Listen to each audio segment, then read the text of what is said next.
The figures that are coming out today, is this as worse as it's going to get? Because this is going to include Victoria's second shutdown.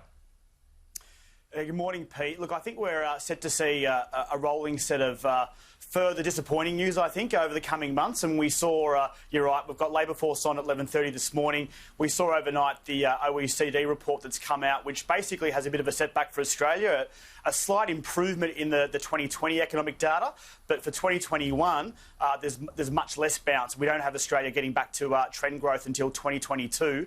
And disappointingly, Australia is sort of towards the bottom of the pack when it comes to comparable countries like Canada, US and UK. So we're going to see that. We're going to see, unfortunately, some more disappointing news. And I think we've got Australia's economic regulatory agencies seeing that unemployment will still peak as high as 10% still in Australia. So unfortunately, some more disappointing news as we continue to deal with the impact of these restrictions, these COVID restrictions. Well, how's the government going to spin it? I suppose could be worse.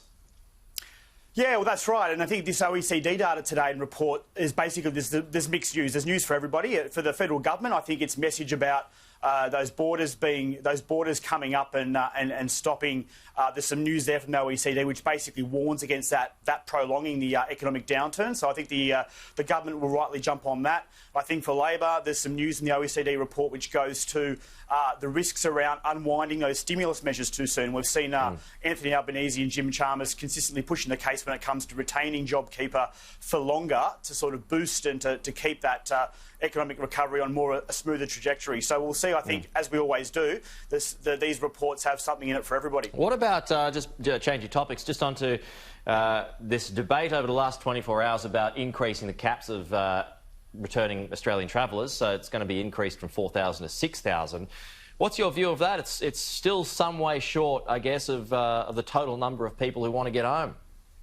Yeah, exactly. I think we've got tens of thousands of Australians who are basically stranded overseas. So, you know, I think loved ones back here would want to see that figure increase as soon as possible, obviously in a sustainable way. And I think it's just a bit of a reminder about how silly some of the border war debates have been, Pete, because ultimately the federal government here is relying on the state government to implement these quarantine arrangements, which ultimately support these international traveller numbers. So it's been a bit silly because unfortunately, we're just going to see these cases of these heartbreaking case studies of Australians both here and abroad who, for very valid reasons, can't get back home or can't get overseas with loved ones for the next 12, 18 months. So we're going to see a lot more of that. So, you know, engaging in these border wars is just silly because, unfortunately, these cases are just going to continue as long as we're dealing with COVID restrictions. OK, let's get on to the announcement from the Prime Minister today.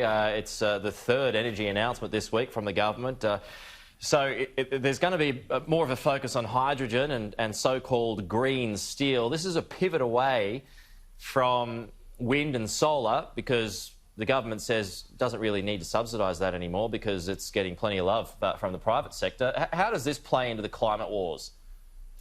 Yeah, I mean, it's definitely a play, I think, to the base a bit in terms of what it's saying about renewables and wanting to expand the mandate for agencies like ARENA and the CEFC to include those sorts of investments. So I think that they will find ultimately this will, ultimately get back into the climate wars, and they'll pick a fight with Labor because there'll be legislation required to make these changes, and it probably works to the coalition base. So a real energy focus from the Prime Minister we've seen this week. So, look, overall good news, but unfortunately, again, we get back into the trenches on climate wars there. So it's going to be as divisive as ever.